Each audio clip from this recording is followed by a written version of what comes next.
Meus amigos, olha aí o prazer e a gratidão que eu tenho de voltar a conversar com vocês sobre futebol. Adoro futebol, né? Adoro futebol. O time ganha, o time perde e eu gosto é de futebol, né? Teve um tempo que eu era torcia até para essa Celestinha brasileira, hein? Imagine você. Se você gostar do comentário, dá um like. Se gostar, mas não for inscrito, se inscreva no canal do Zé Neumann de Pinto no YouTube.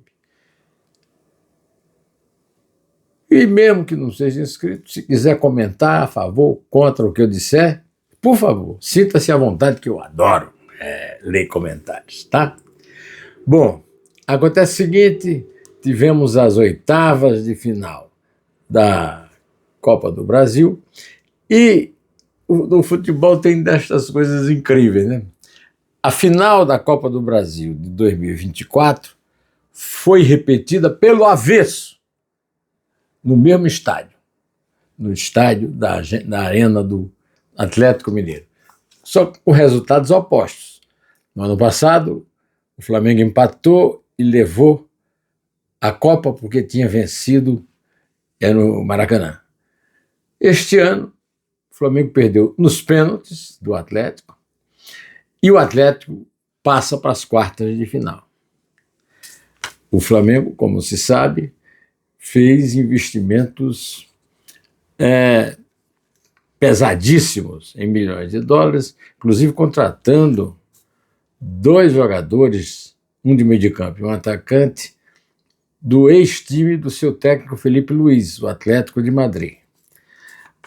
Aliás, o estamento tido como o maior craque deles todos, né, perdeu o pênalti. O Flamengo perdeu 4-3. O Atlético perdeu um pênalti, o Júnior Alonso perdeu um pênalti e o Everson, goleiro do Atlético, deu o último chute e fez o gol que valeu o título, né? Samuel Lino, que é esse cracaço que todo mundo ficou aqui, ai, que maravilha e tal, a maior contratação da história do Flamengo, perdeu o pênaltizinho dele. O nosso Everson, que é um tremendo goleiro, devia ser goleiro da seleção. Ele e o goleiro do Palmeiras, Everton, apesar da má fase do Palmeiras, né? Além disso, o Wallace Ian, moleque da base do Flamengo, a torcida tem lua de mel com ele, mas a lua de mel foi interrompida, viu?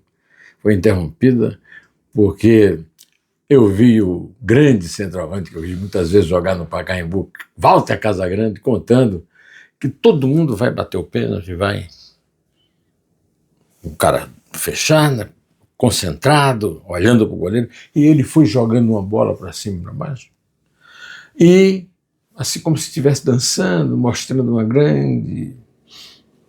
Não estou nem aí. Resultado, o chutezinho que ele deu a continuidade na Copa do Brasil para o adversário. O outro perdedor do Flamengo foi o Samuel Lino, né? E no Atlético,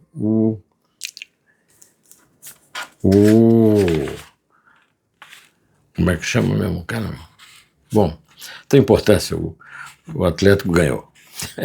Júnior Alonso perdeu o pênalti do Atlético. Olha, vocês viram aí, um time que era tido como vai ganhar tudo que disputar, o Flamengo. Gastou um dinheirão, participou da Copa do Mundo, ganhou do campeão da Copa do Mundo lá nos Estados Unidos e não foi para as quartas, pegando a vingança do adversário do ano passado.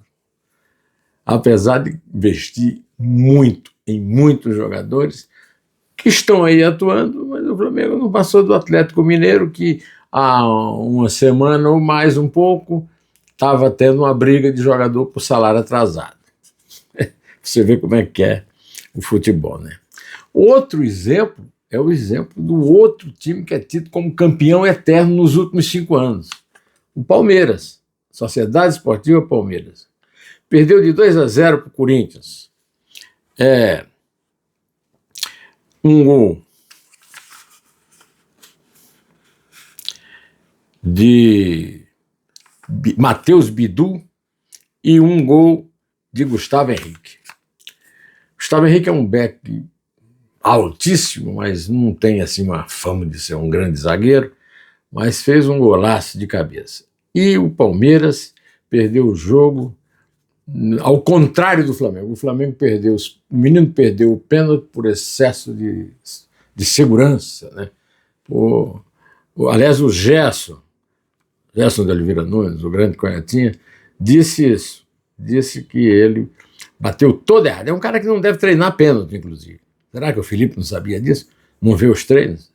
Porque ele, segundo o Gerson, dobrou o corpo para trás e o batedor de pênalti tem que baixar o corpo, curvar, e para bater certo, ele chutou para Armstrong e pegar lá na Lua da próxima vez que ele for de novo, né? Pois é, o Palmeiras também. No ano passado, o Flamengo desclassificou o Palmeiras nas mesmas oitavas de final. Já teve uma crisezinha, mas a crise desta quarta-feira foi muito pior, né? Foi muito pior. 2 membros do banco de reserva lá do Palmeiras foram expulsos durante o jogo, e o jogo foi perdido porque o Aníbal Moreno deu uma cabeçada absurda de criminoso no jogador do Corinthians. E foi expulso por Daronco, que não ia expulso. Daronco é um péssimo árbitro, como diz o Gerson, nota 0. Não ia ser expulso, mas o VAR avisou. E o Palmeiras estava fazendo movimentos na federação, na Confederação Brasileira de Futebol, contra esse chefe do VAR, que foi quem avisou o Corinthians, aliás, estava fazendo, quem foi que avisou a agressão que o juiz, que estava perto do lance, eu vi o jogo, não percebeu. Então é o seguinte, Palmeiras e Flamengo não são dono da bola não, viu? E tá certo aquele cara que diz, tríplice coroa é difícil, viu? É muito mais difícil. E isso não quer dizer que quem perdeu agora, ou o Palmeiras ou o Flamengo, vai ser campeão do brasileiro não, hein? Quem tá, na minha opinião, quem continua nessa parada, tem o mesmo número de pontos do Flamengo, é o Cruzeiro de Belo Horizonte, hein? Com a grande revelação desse campeonato, que é o Caio Jorge, titular ou reserva da centroavante da seleção brasileira, dividindo isso com o rapaz lá do Chelsea, né? Pedro Henrique.